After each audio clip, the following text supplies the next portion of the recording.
King Charles III and his upcoming coronation.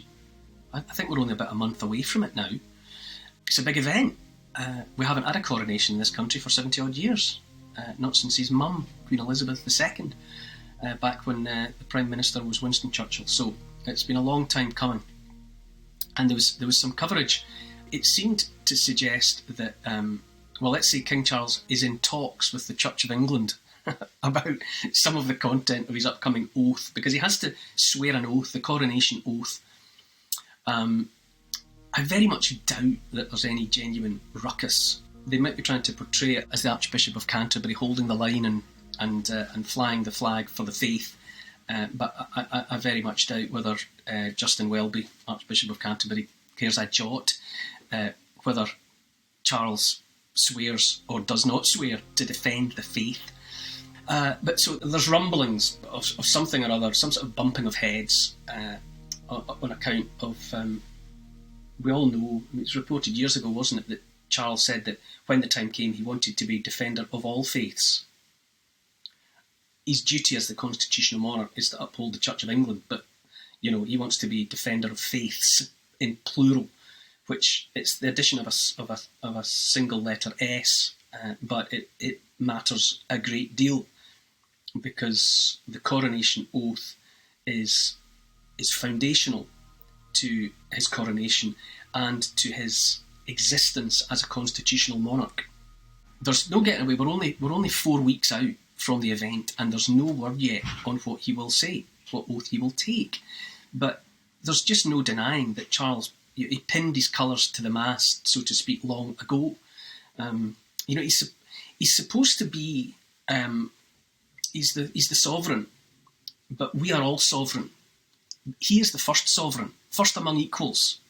But he is supposed to, and we've got every right to expect that in the coronation oath, that he will say that he will defend our rights as free sovereign people, and that he will defend Britain as a sovereign nation, and that he will, give his word that this country and we the people will not be placed under the overlordship of some external power.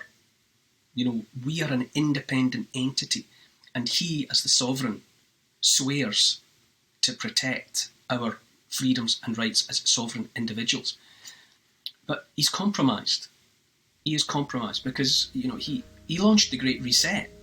He trumpeted the fact that it was on his website, the Great Reset, the same one that's the life mission of Klaus Schwab and the World Economic Forum.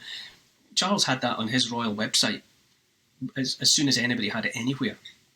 And the Great Reset, once you start looking into it, would compromise Britain's position as a nation independent of interference and overlordship from elsewhere. In that context, look at all that's out there. You've got the World Health Organization as well, with their pandemic preparedness treaty, by which, if member states sign up to it, would cede control of the next pandemic. Decisions about locking down and about mandated vaccines and all of the rest of it, even the declaration of the existence of a pandemic, would be ceded to the World Health Organization, and we would have to do as we are told. At the launch of COP26, Charles opened that event in Glasgow, and he talked then about the need for, quote, a military-style campaign to whip us all into shape to save the planet. None of it is the right noise. He's not creating the right mood music for a constitutional monarch who will defend our independence, our freedom, our liberties. So I'm profoundly troubled. I quite openly go so far as to say Charles, as he has been, cannot be the king. Charles, who says what he has said, the stances that he has taken, his political approach, his outspoken political approach to geopolitics, he can't be the constitutional monarch of this country. He would have to do a major reset of his own.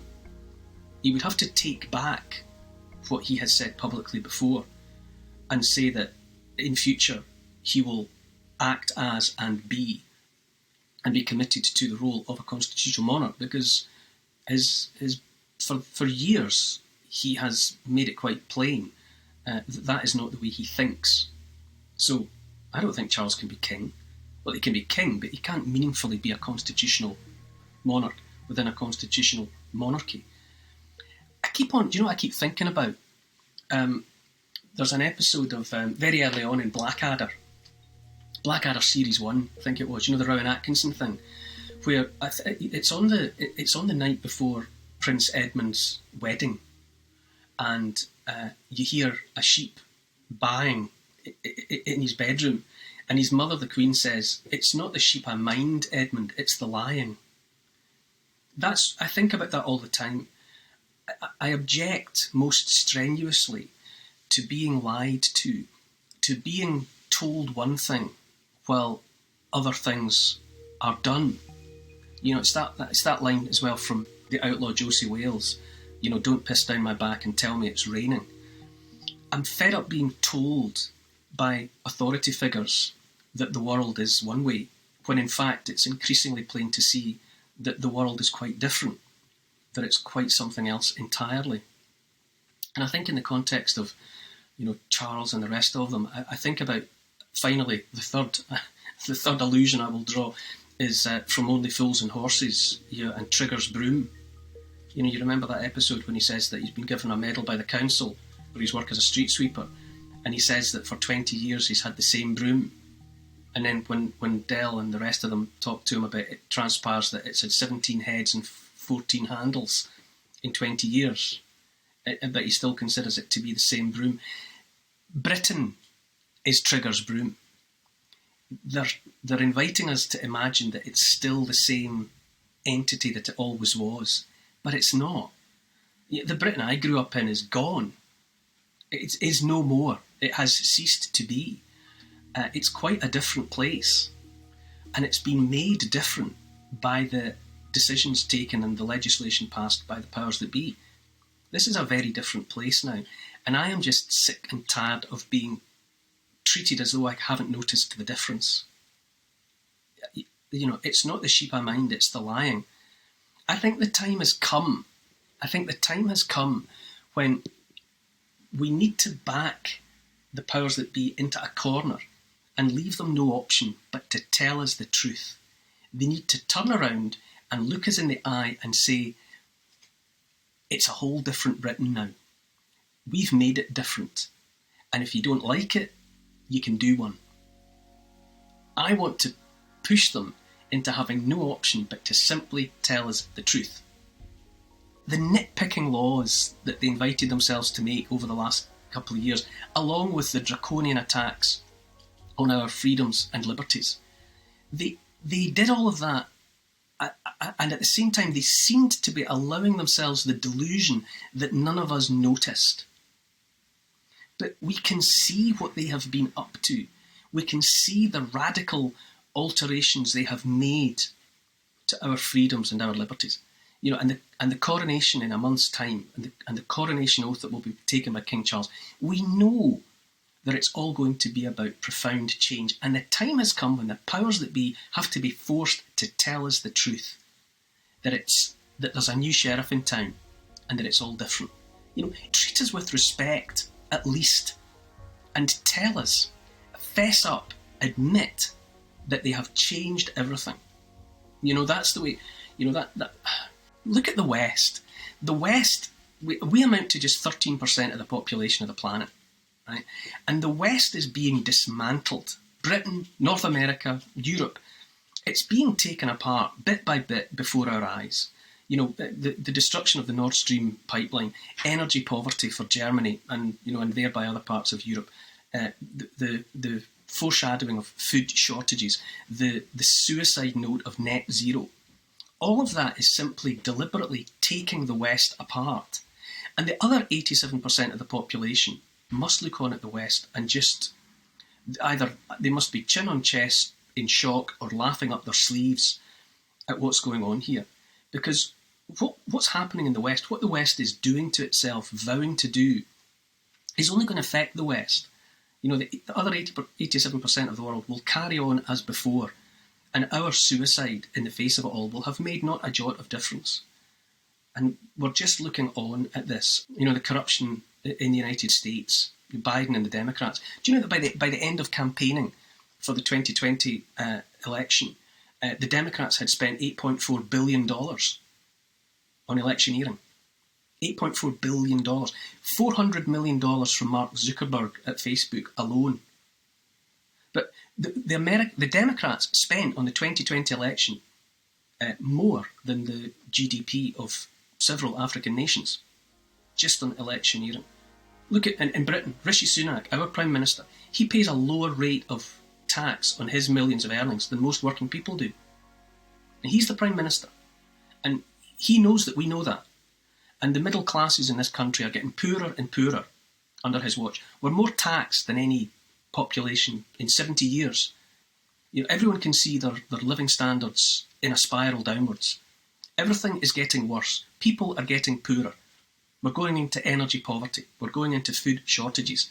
Net zero is making things worse and worse and worse. Well, I say the time has come for the powers that be that are doing this to us to turn to us and look us in the eye and admit, yeah, it's all very different. We did it, and you're just going to have to put up with it. Because when they finally do that, then we'll have a party.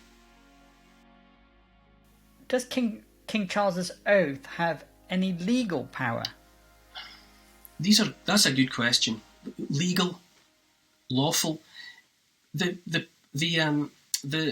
Parliament of the day legislates. It passes legislation, so it can make anything legal.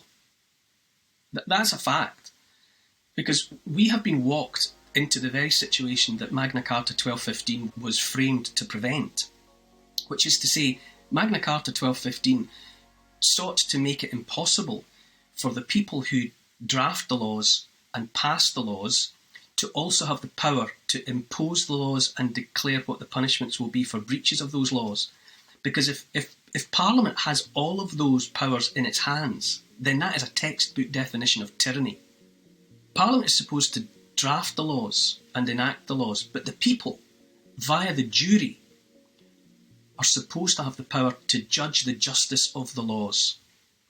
But jury trial has been all but taken away from us. It's magistrates' courts and all the rest of it. But that's a conversation for another day. Suffice it to say, when you say, does King Charles' coronation oath have a legal element to it? We supposedly live in a constitutional monarchy. And you can say to yourself, oh, it's all just pomp and pageantry. It's just Union Jacks and toy soldiers and trumpets and horses on parade. But the reality is that our constitution says that we are a constitutional monarchy, that the king or the queen sits at the heart of something and swears a sacred oath, swears it to God, but it's legally binding in any and every way that matters. And he's supposed to be saying, I will be the first among equals, and I will protect the liberty and freedom and the separateness and the independence of these islands. And you as individuals, I will stand up for and protect your liberties and freedoms, against the depredations of a parliament, or his own parliament, or powers foreign and domestic. That is what he is supposed to be saying. But I very much doubt that he is going to say that. My prediction is that we will get some kind of carefully massaged version of a coronation oath that commits him to nothing. But, the coronation oath of the monarch at the heart of the constitutional monarchy ought to mean something. I mean, in many respects, it ought to mean everything, but only time will tell.